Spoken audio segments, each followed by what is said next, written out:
নমস্কাৰ বন্ধুসকল, যদি আপোনালোক মোৰ চেনেলত প্ৰথম please like share and subscribe কৰি দিব। আজি মই আপোনালোকৰ ওচৰত এটা নতুন ভিডিঅ' লৈ আহিছোঁ, সেইটো হ'ল ৰসগোল্লা।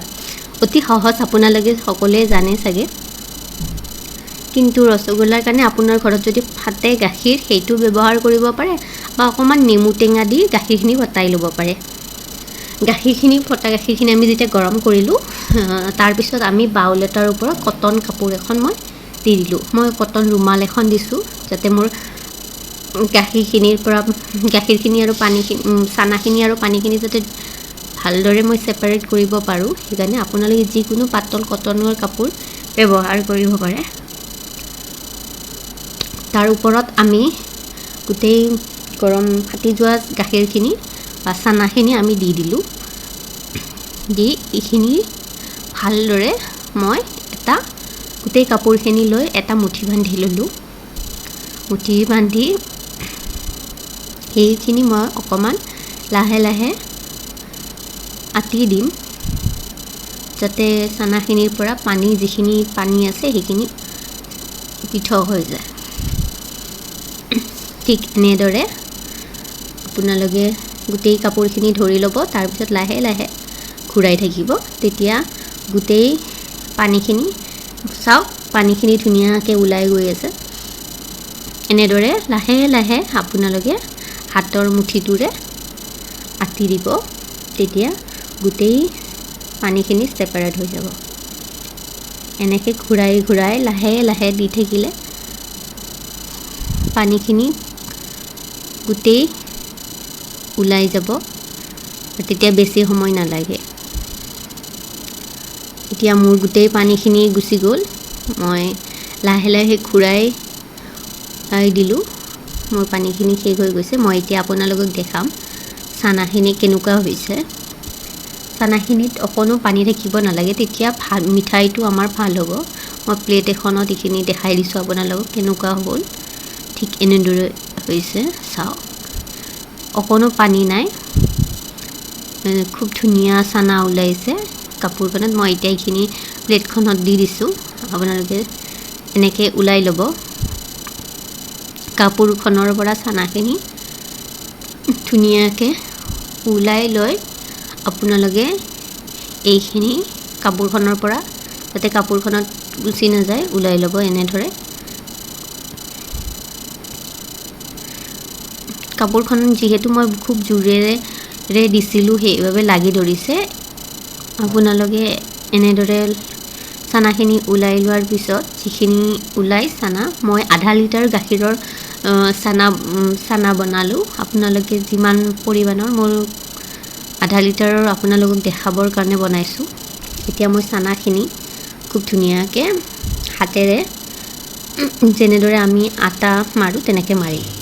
এতিয়া মই এফালে পানী অকণমান, যিহেতু চিৰামটো লাগিব আমি, সেইবাবে মই ইয়াত অকণমান পানী গৰম হ'বলৈ দিছোঁ। পানীখিনিও অকণমান গৰম হ'ব ধৰিছে। এতিয়া মই ইয়াত 2টা ইলাইচি দি দিম। আপোনালোকে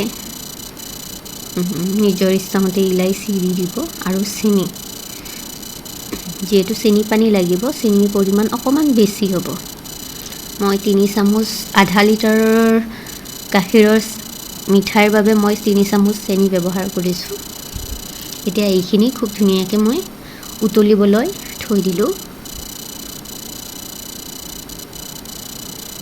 আপোনালোকে এনেদৰে পানীখিনি বনাই ল'ব। একদম সোনকালে আৰু কম সময়ৰ ভিতৰত হৈ যোৱা এটা ৰেচিপি। এতিয়া মোৰ পানীখিনিৰ ভাপ বইল হ'ব ধৰিছে। এতিয়া মই এইখিনি বইল হ'বলৈ এৰি দিম, অকণমান গোটা হ'বলৈ, কাৰণ চানাটোৰ মিঠাইটোৰ বাবে অকণমান পানীখিনি গোটা হ'ব লাগে। তো এইখিনি মই বইল হ'ব দি, এতিয়া মই চানাখিনি মাৰিম। চানাখিনি আপোনালোকে যেনেদৰে আটা মাৰে তেনেকৈ মাৰি ল'ব, কিন্তু আপোনালোকৰ হাতখনেৰে এনেদৰে মাৰিলে অতি সোনকালে হ'ব, নহ'লে ইয়াৰ পৰা তেলখিনি ওলোৱা বহুত কঠিন হৈ যাব। আৰু যিমান ভালদৰে মাৰিব তেতিয়াহে আপোনাৰ মিঠাইটো ফাটি নাযাব যদি আপোনালোকে কমকৈ এইটো হানে তেতিয়াহ'লে মিঠাইটো ফাটি যোৱা এটা চান্স থাকে যেহেতু আপোনালোকে এনেদৰে মাৰিব তেতিয়া সোনকালে হয় হ'ব আৰু প্লাছ আপোনাৰ মিঠাইকেইটাও ফাটি নাযাব এনেদৰে হাতৰ তলুৱাখনেৰে আপোনালোকে মোহাৰি চানাটো পৰা তেল ওলোৱালৈ এনেদৰে মাৰি থাকিব এতিয়া মই এইখিনি মাৰিলো এনেদৰে আপোনালোকে হাতখনেৰে মাৰি থাকিব যেতিয়ালৈ তেলবিলাক ওলাই নাহে আৰু পানীটো কমপ্লিটলি শুকাই নাযায় এতিয়া মোৰ এইখিনিৰ পৰা পানীখিনি ওলাই গৈছে আৰু তেল ওলাই আহিছে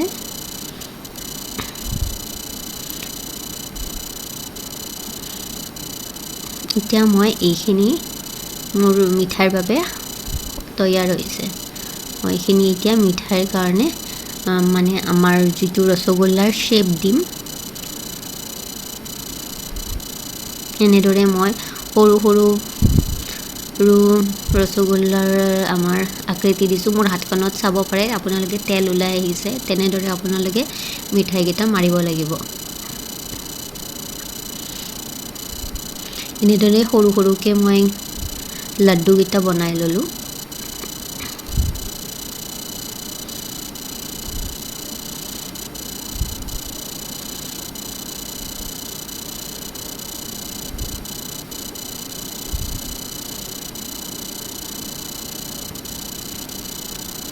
আপোনালোকে এনেদৰে লাড্ডুকেইটা বনাই ল'ব এইটো আচলতে খুব সহজ আৰু আপোনালোকৰ যদি কেতিয়াবা গাখীৰ ফাটি যায় এইখিনি ইউটিলাইজ কৰিব পনীৰ নহ'লে এইটো মিঠাই বনাব অতি সহজ হয় কাৰণ আমাৰ কেতিয়াবা গৰমৰ দিনত গাখীৰবিলাক খুব ফাটে এতিয়া মোৰ লাড্ডুকেইটা তৈয়াৰ হৈ গ'ল এইকেইটা মই এতিয়া মিঠাই বনাবৰ কাৰণে সাজু এতিয়া আমি আপোনালোকক মোৰ বইল হোৱা পানীখিনি আধা হৈ গৈছে এতিয়া আপোনালোকক মই এই মিঠাইৰ যিকেইটা লাড্ডু মই বনালোঁ সেইকেইটা মই এতিয়া বইল উতলি থকা পানীত আমি দি দিব লাগিব এতিয়া মই উতলি থকা পানীত দি দিলোঁ ঠাণ্ডা পানী দিলে মিঠাইকেইটা ফাটি যোৱাৰ যিহেতু চান্স থাকে আপোনালোকে যেতিয়া বনাব তেতিয়া বইল হৈ থকা উতলা পানীতহে মিঠাইকেইটা দি দিব এতিয়া এইকেইটা মই উতলা পানীত দি দিছোঁ এইকেইটা 5 মিনিটমান সময় আমি এনেদৰে উতলি থাকিবলৈ দিম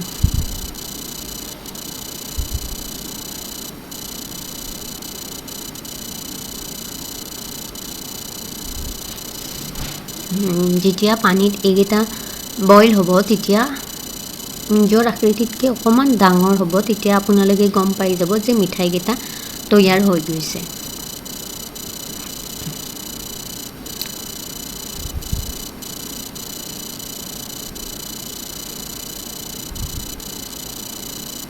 এতিয়া মই এইখিনি ঢাকনি এখন লগাই দিলোঁ লগাই দি এতিয়া বইল হ'বলৈ 5 মিনিট সময় এৰি দিলোঁ আপোনালোকে এইটো ৰেচিপি ট্ৰাই কৰিব খুব সহজতে আপোনালোকৰ আলহী আহিলেও বনাই খুৱাব পাৰিব গৰম গৰম ৰসগোল্লা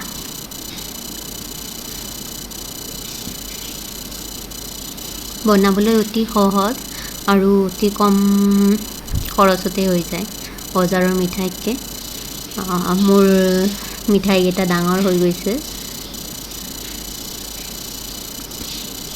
এইটো প্ৰায় এতিয়া আমাৰ নমাবলৈ প্ৰায় ৰেডি এইটো মই গেছটো নমাই সেইটো অকণমান ঠাণ্ডা হ'বলৈ এৰি দিলোঁ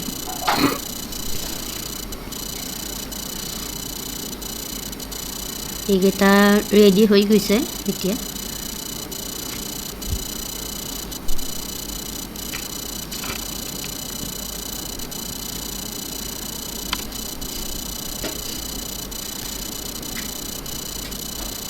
মোৰ মিঠাইকেইটা এতিয়া খাবলৈ ৰেডি হৈছে এইটো বজাৰৰ কিনা মিঠাইৰ তুলনাত বহুত টেষ্টি হয় আপোনালোকে এবাৰ বনাই খাবচোন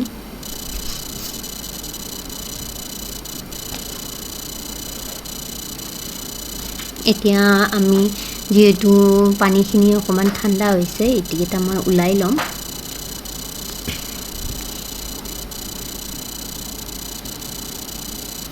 একেবাৰে গৰম গৰম ঘৰত বনোৱা ৰসগোল্লা আৰু খুব স্মুথ হৈছে